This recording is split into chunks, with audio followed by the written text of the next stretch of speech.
You're way more special than I am. Oh, not me. No, yes, you. You guys introduce yourself. All right, I'm Joshua Butler. I directed Doghouse. Which was awesome, by the way. Thank you. Very good. Thank you. Very good. Where were your actors and actresses from? They're both from L.A. Michael, actually, who starred in it, also produced it with us, and Erin Daniels is terrific. She's most, I think, famous for being on the L Word for years, and she's terrific. So. Well, they were fantastic. Thank you. Very good. Very Jess is good. going to host the Q&A. Yeah. Yeah. Sorry. I like that. Okay. Jesse Burks, I did That Unusual Brick and Cured. Also awesome. Thank you. My name is Amos Cochran. I wrote the score for Jesse's 2 films, Cured and That Unusual Brick.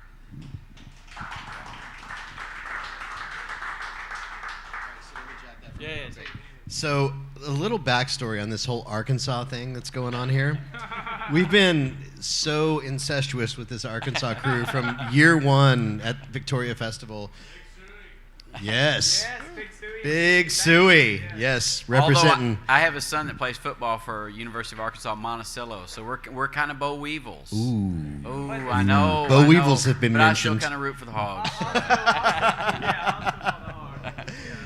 No, but I just want to recognize for a second that this wave of Arkansas filmmakers that we've been representing every year, Dwight or the Miller brothers or Jesse or somebody has been involved with Daniel Campbell too. Mm-hmm. There's this whole crew of amazing filmmakers from Arkansas that have been filtering through our festival for multiple years. Tonight we showed a feature over there during this short set, All the Birds Flew South, which many of these guys worked on together as well. And those guys won the original Crossroads Award for their short film Pillow. So just thanks for continuing thank you for continuing to just like represent Arkansas and make your films and not letting other people define you or restrict you, and just to continue to make the films that you make, because they've been a contribution to our festival every year, and thank you. Thank you, man. Appreciate you very much.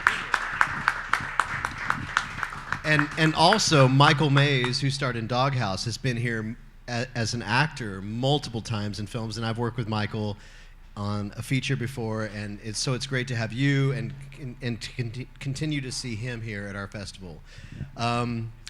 Yeah, he's phenomenal. And if you don't know Michael Mays, he plays Lone Star in Mr. Robot.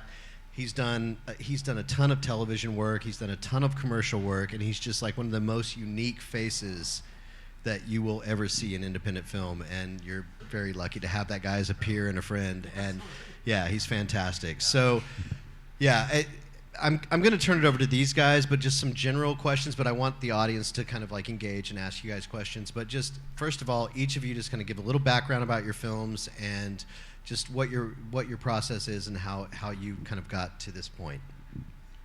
Cool. Well, as Anthony said, yeah, Michael actually was the reason he called me. I knew Adrian Salpeter and Liz Levine, who were producers, and Adrian and Liz were producing Doghouse, and they had a different director. And 2 days before they started shooting, they lost their director due to some crazy immigration issue. He was from Poland, and Go Trump! Yeah, exactly. Well, this was pre-Trump. This was perhaps a horrible foreboding of what's to come. Yeah. Is it okay? I thought. Are we in a blue corner of the red state? I hope we are, because yeah, it was sort of a foreboding of what was to come, because he sort of lost his he lost his citizenship. So they called me in a panic needing a director, and I hadn't been involved in the project. And then they said, we have to start shooting Thursday, and it was a Monday, so I got the call. Yeah, it's very exciting, yeah. And I was just getting off a TV show that I was directing. And don't be modest. Tell us a little bit about the TV show. Oh, gosh, yeah, I've had a very good career in episodic television, so I've directed a lot of episodes of shows that teenagers watch a lot of. The Vampire Diaries, Pretty Little Liars, and Shadowhunters, Magicians, and done some adult shows too, The Following with Kevin Bacon and State of Affairs with Katherine Heigl. But I was just getting off a show called Matador, which was being produced by Robert Rodriguez, and it didn't last very long. But, well, yeah, I don't want to be a name dropper, but no. because Michael Mays, really, I mean, he called me and he said, we need a director. And it was him and Aaron Daniels who starred in the film, if you saw it tonight. They developed the project together because he is an amazing actor. And unfortunately in Hollywood, you're sort of bound to the weird vagaries of fate and chance in terms of, the roles you get aren't necessarily representative of the craft that you have. So Michael got sort of pigeonholed as being the bad guy, and the sort of It's so not Michael. It is so not Michael. He's the sweetest guy in the world. Yeah, I mean, he was he's best known in National Treasure 2. He's the super bad guy, and he's amazing as a bad guy. But and Mr. Rolonster and Mr. Robot. But so he wanted to do something that would showcase his range. So that was what Doghouse was all about. So I came in at the very last minute, and in 2 crazy days of 18-hour day preps, we kind of turned it into something that I felt was my sort of contribution to the situation. So that's how that happened. Oh yeah, the mic. Anyway.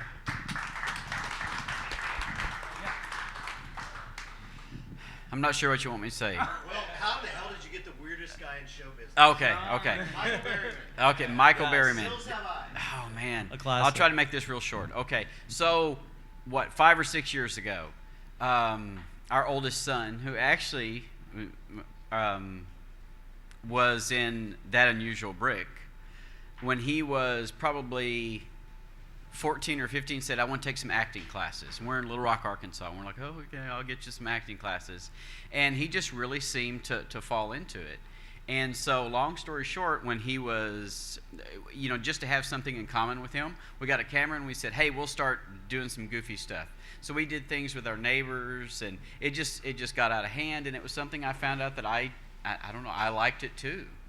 And one day we're sitting around, and I had written this little script, and the Miller brothers, who are awesome, just incredibly talented guys.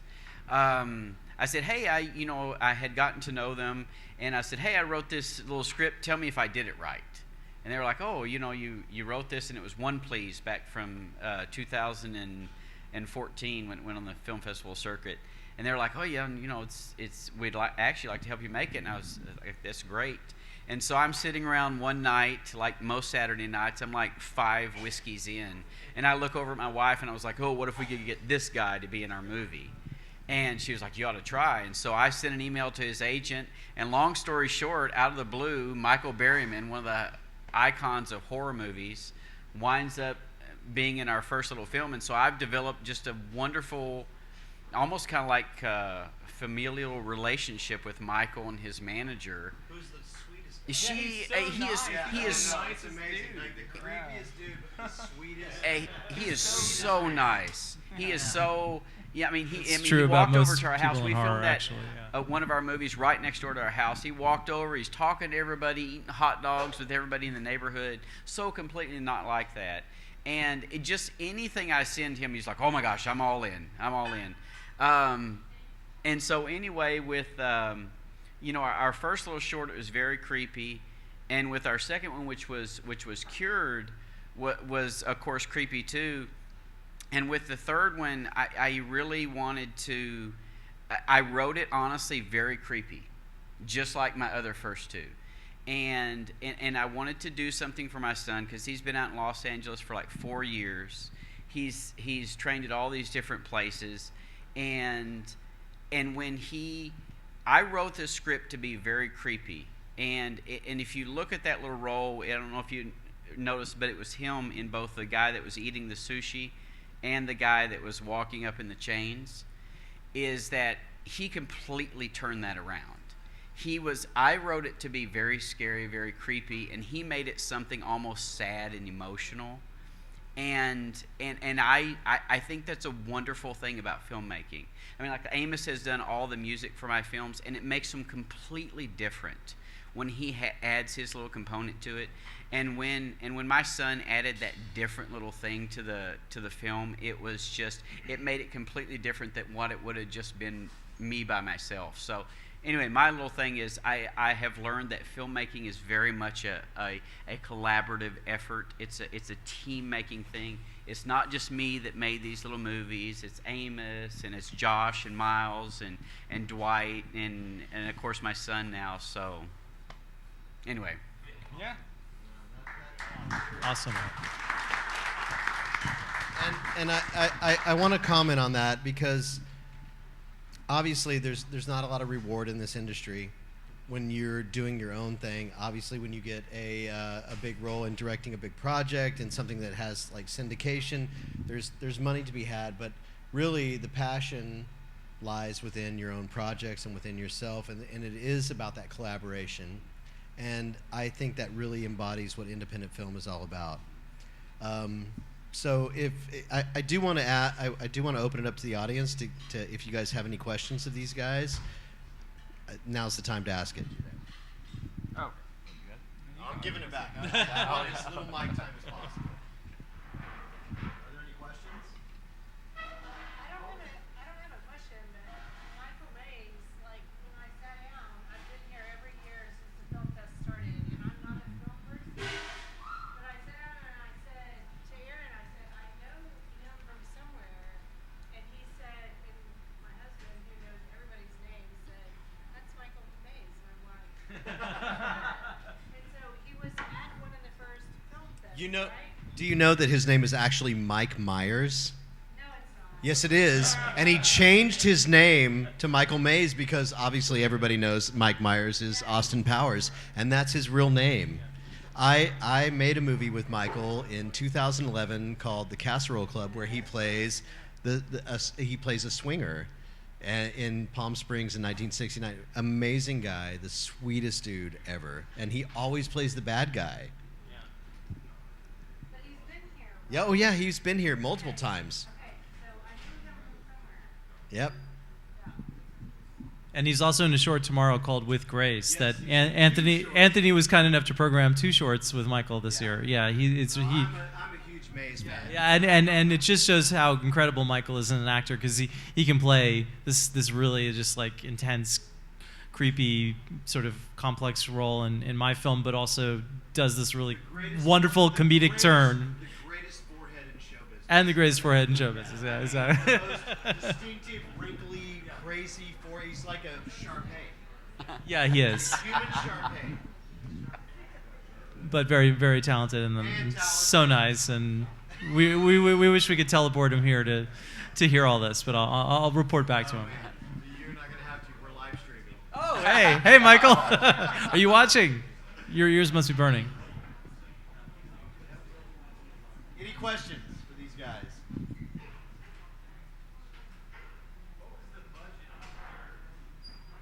On Cured? $9. Yeah. $14. Fucking amazing work these guys are doing on $9. Yeah.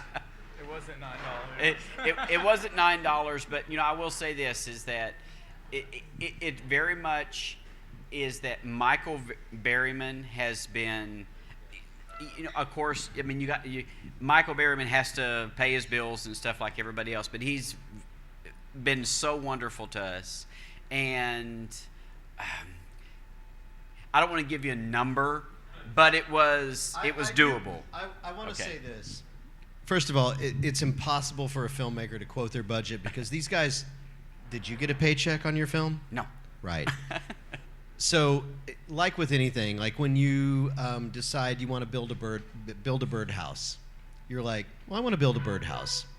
Well, I need to get some lumber. But what you really are focusing on is the birdhouse. It doesn't really matter what it takes to get there, but just know that these guys are operating on nothing.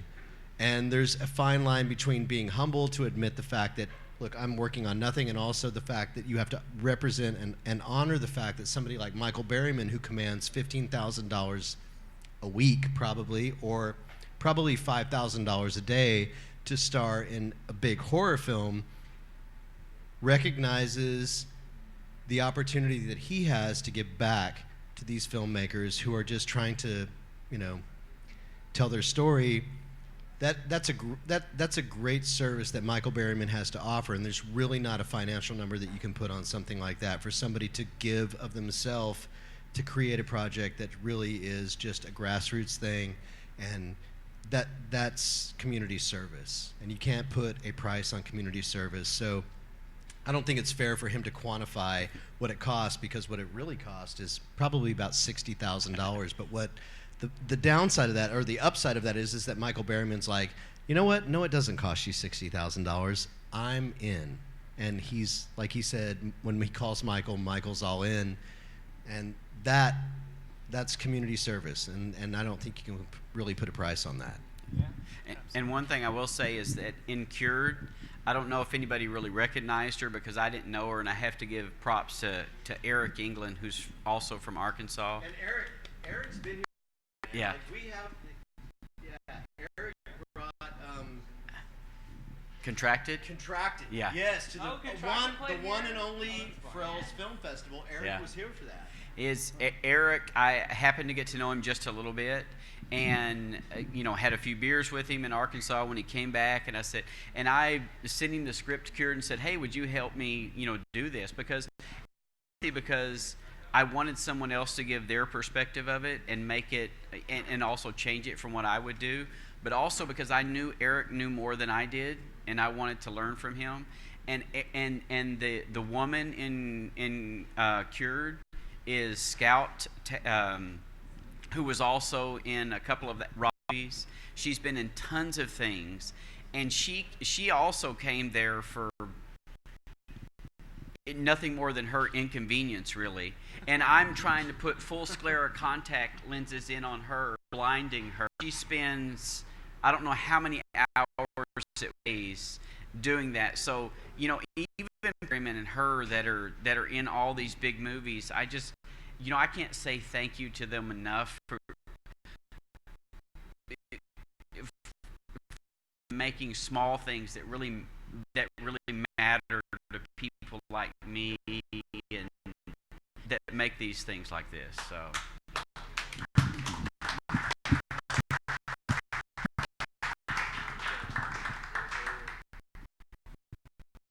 Any questions? I'm working hard for you guys. Yeah. All right. Well, any last words? Well, All right. Showing thank tomorrow night is. Listen, don't split. We have an amazing. I almost cursed. I really got to grow up. We've got we have Kid California with the most I know, our Father John, who have been guests at the film and guests at the film 5:30 at the PM here. So there is no effing excuse to miss it. Make people mad, right? Motherfuckers. You fucking bad. Kid Cax, do an amazing live show by an amazing family that represents this festival. Zelda stage.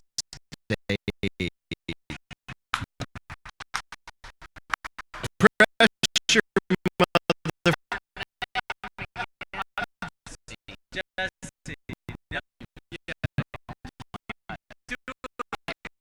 Our movies.